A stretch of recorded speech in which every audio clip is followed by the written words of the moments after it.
Friends, welcome to EPZ Pathsala. Today we are going to discuss technology and pedagogy. This presentation is part of your paper, Media and Globalization.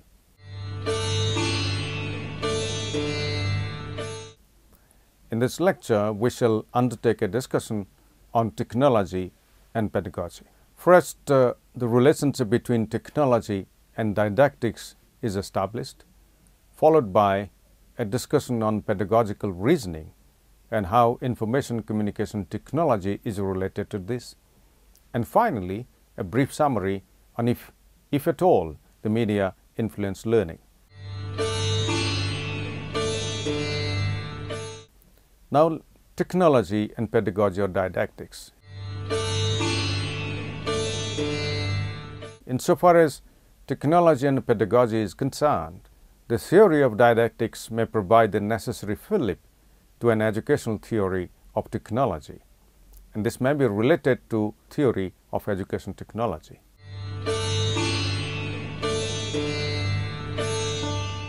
Didactics, and for that matter pedagogy, is explained as the art of teaching, which is an European view, and also the art of instruction, which is an American view.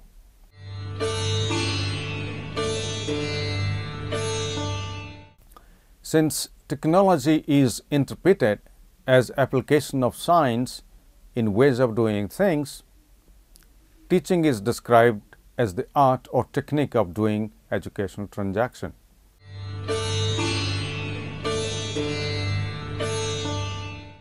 Technology brings in operational principles applied to teaching, and didactics would mean use of tools in teaching.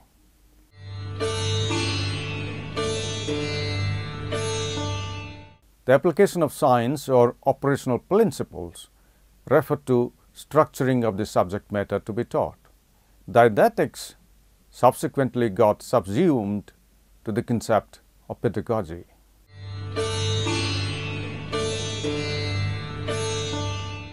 Though earlier technology was associated with mechanical engineering, the development of the concept of philosophy of technology expanded the scope beyond what is called mechanical.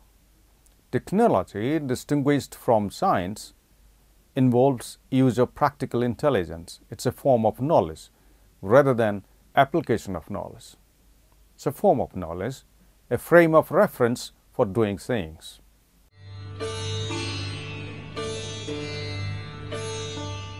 Didactics involves reflection and evaluation in undertaking actions, and therefore didactical technology involves reflection on actions that technology is to cater to.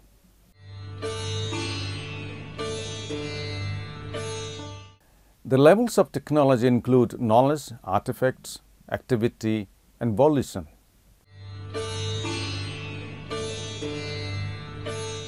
Didactics as part of teaching employs any or all of these four levels of technology. In the Nordic countries, for instance, subsequently, a distinction was made between didactics and methodics, and methodics was subsumed within didactics.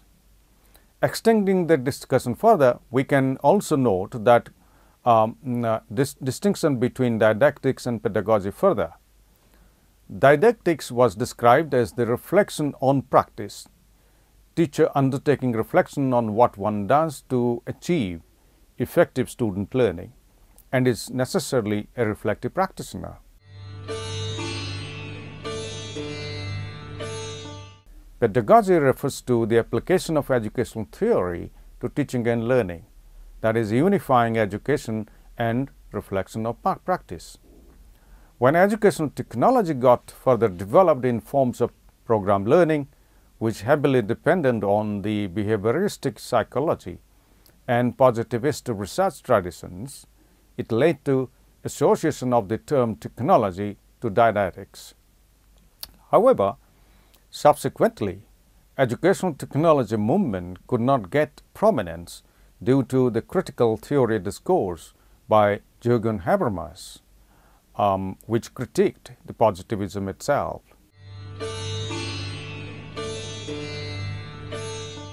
A distinction between educational technology and instructional technology was made.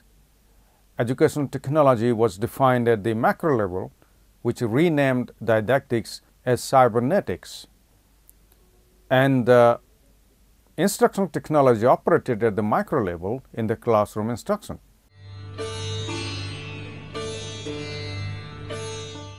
The cybernetic view of supervision and control of human behavior was severely criticized, and even the state system was castigated as technocratic, where the bureaucracy and the elites wanted to control and influence the citizens.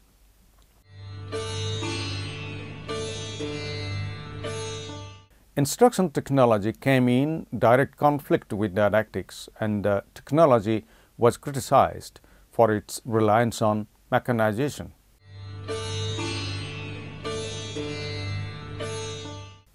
Subsequently, distinction was made between didactics and methods. In methods, there was a technology dimension. The American stress on instructional technology was criticized, since their stress was on educational problems, whereas, for instance, the German tradition, the stress is on educational issues. The humanistic philosophers started dominating over positivism, cybernetics, and so on, and therefore within didactics. This led to further developments within teaching methods of what is called problem-based learning, experiential learning, and project-based learning. These were very highly influenced by the works of the psychologists Jean Piaget and Vygotsky.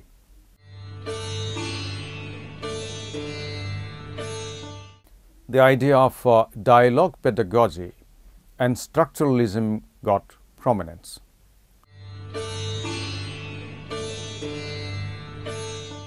Didactics therefore subsumed methods again, though the instructional technology movement continued to flourish even today. That was the time when there were developments in educational media and technology, which included computers. The work of Habermas brought into focus technological determinism by some scholars. The educational technology movement got into emergence of what is called constructivism, which stressed that anything scientific and technical undermines theory and technology, and there cannot be single solution to any encounter. The final choice rests on the social actors from among options, and any problem is not static. It may change during the process of working for its solution, and this is very important. This therefore suggests that a shift to constructivism within didactics and decision on what and how to teach are also determined by many sociopolitical, ethical, and contextual issues.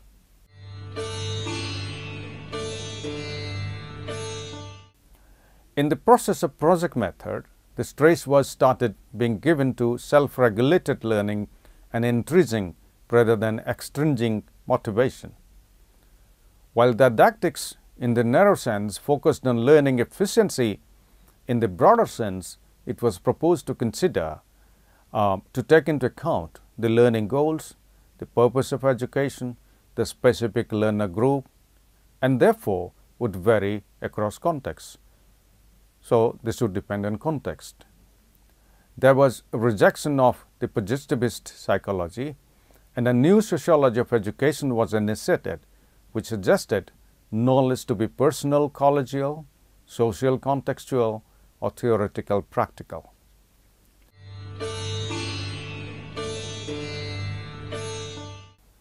Reflection on practice came into focus, which can be added to knowledge of pedagogy. You would recall Professor Donald Sohn's work on reflection in action and reflection on education, which contributed to this.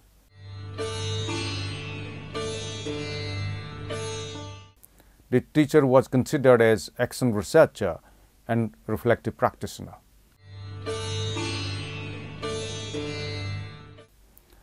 Didactics was expanded to cover practical reflection, political reflection, philosophical reflection, and finally, ethical reflection. The work of John Dewey led to further refinement in understanding of technology. He underlined that every reflective experience is technological inasmuch as it leads to newer meanings, and technology involves systematic inquiry to refine the productive skills. A reflective practitioner, therefore, is the one who has mastery of new tools and methods, plus advanced inquiries and ability to infer. What Dewey proposed was that testing and improving actions and tools, that is, improvement in technology, is possible through a critical and democratic process of inquiry, experience, and reflection. Didactics as educational theory of technology or theory of the art of teaching has derivations from Dewey's politicizing of technology and emergence of the practice of social constructivism. What is intriguing is what ICT is to do in this process of new pedagogy, that is, social constructivism.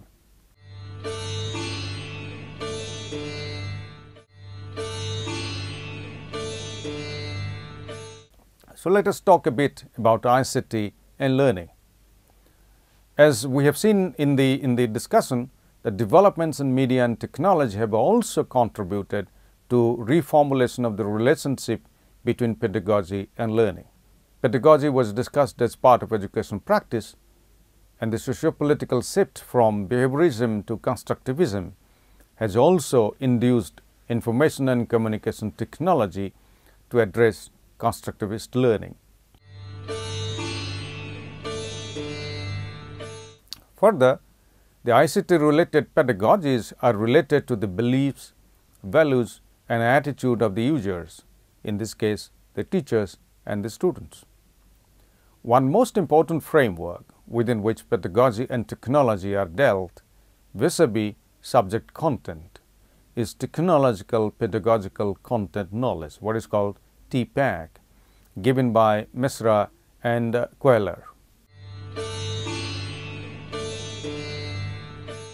These two American educationists argued that since teachers do have content knowledge of their subject, they need to have further pedagogic knowledge as well as technology knowledge, so that they can design teaching learning strategies such that they could put up in the lesson plan or the unit design which content will need which type of pedagogy through which type of media and which media combinations. The major focus of TPACK, as you see on your screen, is the teacher knowledge and its adequacy and appropriacy to teach effectively with technology.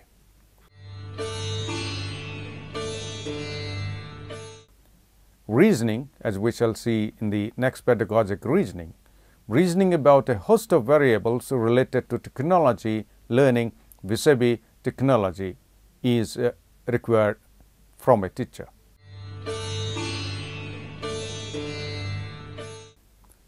Teaching is becoming more a complex activity with technology. What TPACK provides for is that it structurally unifies the complex activity with multivariables, and also it guides teachers to effectively to effect technology integration. What Mishra and Kohler did was that they extended Shulman's PACK, pedagogic content knowledge, or the knowledge of interaction between content and pedagogy.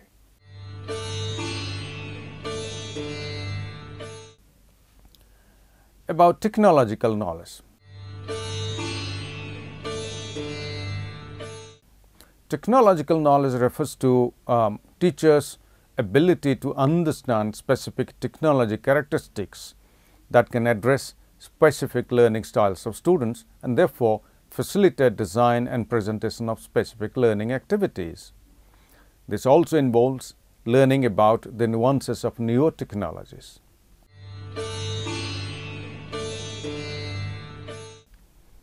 Pedagogic knowledge.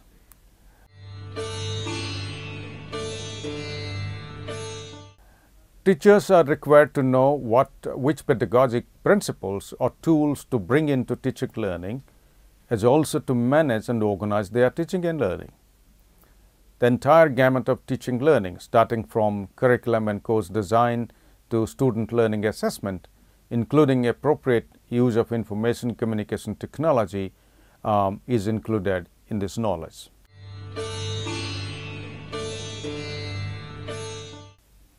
Content knowledge.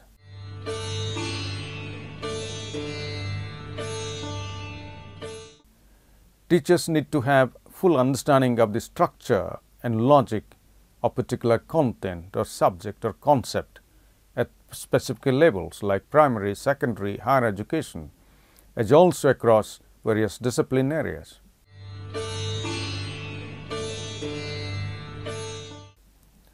This includes pedagogy related to content, not knowing the two separately, and appropriate methods of teaching, and specific technology related to specific content.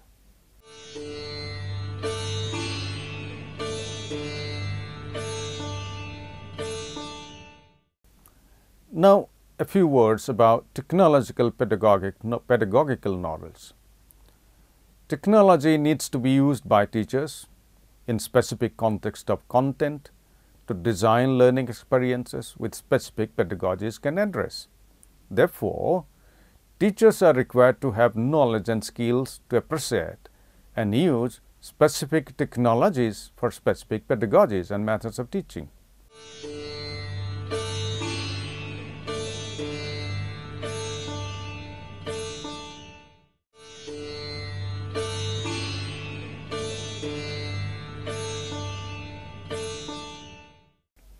And finally, TPACK, the technological pedagogical content knowledge. Based on all the categories of knowledge and skills by a teacher that we have discussed so far, the teachers are ultimately having a TPACK, the technological pedagogical content knowledge, where they have full understanding of designing technological inputs in the course design and lesson planning to address the pedagogic requirements of specific content areas, which can be at the conceptual level, practical level, collaborative level, or individually reflective level, or even group reflective level.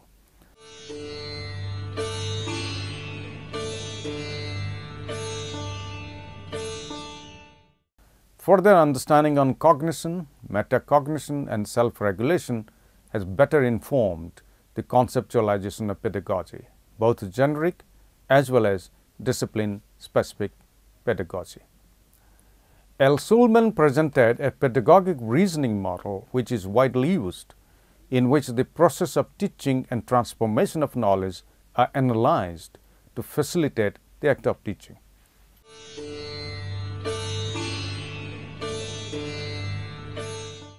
Knowledge may be generic or knowledge may be subject specific, and this can be about curriculum, about pedagogy and learners, and that there will be differences in pedagogic practices across subject domains.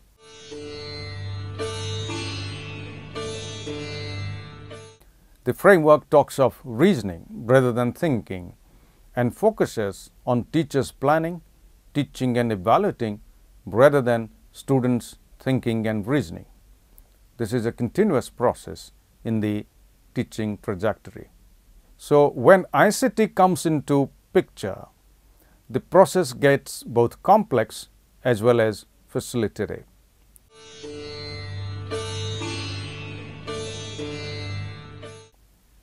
In the process, three variables are involved. One is teachers, two the students, and three the teaching learning vis-à-vis ICT. Let's look at this through a simple diagram.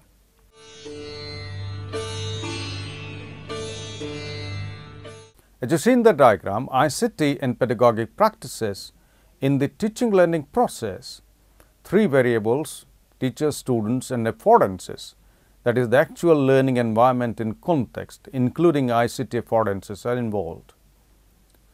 Before drawing of any lesson or unit plan, the teachers bring in their knowledge, beliefs and values which influence their pedagogic reasoning.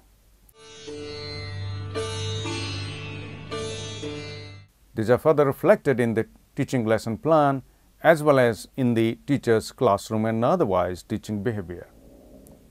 On the other hand, the students bring in their knowledge, including their prior learning experiences, their own beliefs and values to the contextualized learning environment. Besides the pedagogic beliefs of teachers, the affordances, that is, including the ICT affordances, determine the learning activities to be carried out by the students.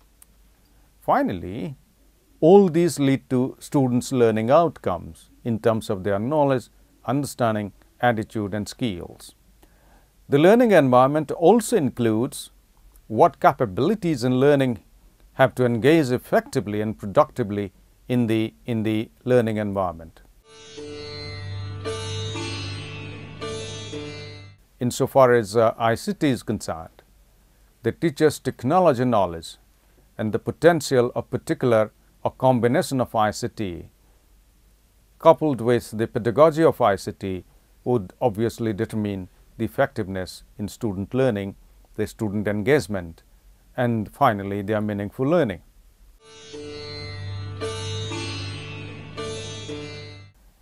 Decisions are to be made by the teachers that given the learning environment and available resources, what types of pedagogic approaches and resources can best engage students in particular activities and brings transformations in their learning.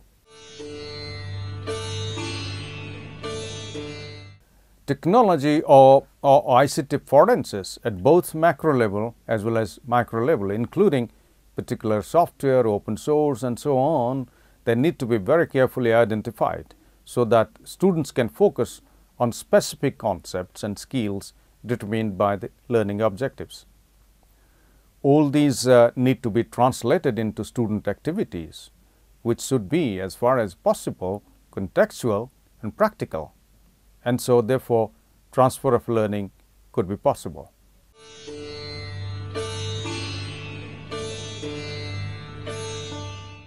Now let us discuss a little bit about the influence of media on learning. Given that there is tremendous technology developments and there is massive deployment of media and technology in educational institutions today, a fundamental question has been debated for quite some time. That is, do media influence learning?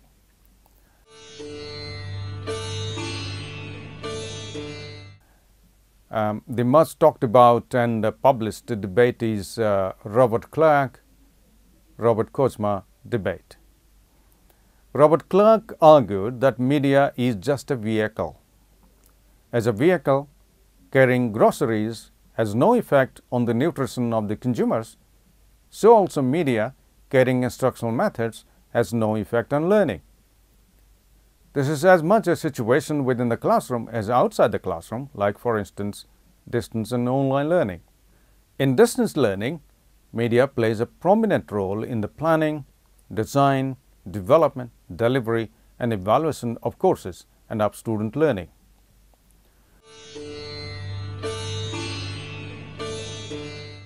Robert Clark in 1982 contended that media carry the content, but has and will not have any influence on student learning.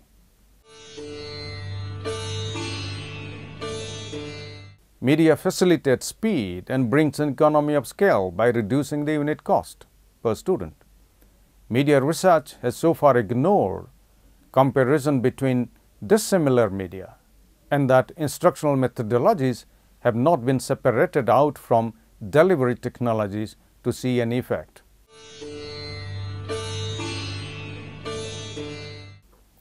While instructional design or technology may have some effect, but delivery technology certainly not. Clark brought in the issue of replication, that if different sets of media and media combinations bring in almost similar learning gains in students, then certainly media has no role in student learning. Therefore, there is no significant difference in student learning due to the treatment of media, as also due to replacement of one set of media by another set of media. In other words, any teaching method can be delivered through any media and bring in similar student learning outcomes. Therefore, Clark cautioned that there must be a distinction between methods and media, and the two cannot be either interchanged or equated. There are arguments against Clark's position that many media studies focused on the efficiency and effectiveness of relating to speed, time, cost, accessibility, and many other variables rather than on learning influence. In 1991, for instance, Robert Kozma contended that human learning is a complex process of cognitive, affective, social, and environmental factors, and that methods and media both are interrelated to each other in this process. He invited educators and researchers to further work on the relationship, since many studies had been inconclusive in their results. You will recall as early as 1977, Wilbur Schramm had underlined that it's not the type of the medium rather than the methodology and content provided through that medium which would contribute to student learning. Extending this notion, Kozma put forward that combination of a variety of methods, technologies, media, and learner preparedness contribute learning to occur. Therefore, future researchers should focus on the question that how can one harness the media attributes and capabilities to influence contextual tasks, activities, student groups, and therefore their learning. But let's get into another edge against both Kozma and Clark. David Jonasson and colleagues in 1994 objected Clark's view that only methods contributed to learning, and also Kozma's view that media as a carrier be placed in context to effect learning. Given that there are developments within cognitivism and especially constructivism, it is necessary to focus on human attributes in the context of mediated learning, which converges teachers, students, the context of learning, the social context, and instructional design, rather than on media and instruction per se.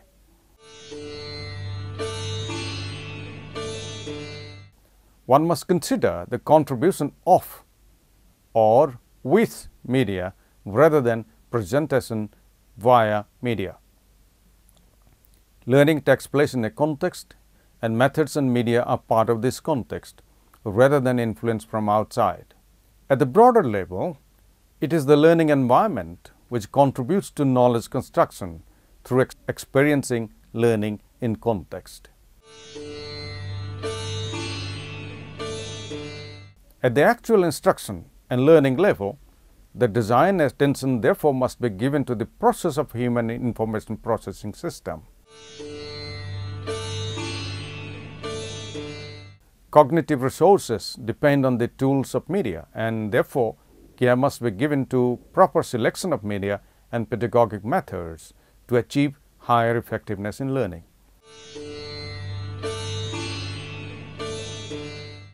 One must work further on media attributes which facilitate cognitive learning activities, which in turn affect thinking and therefore finally learning.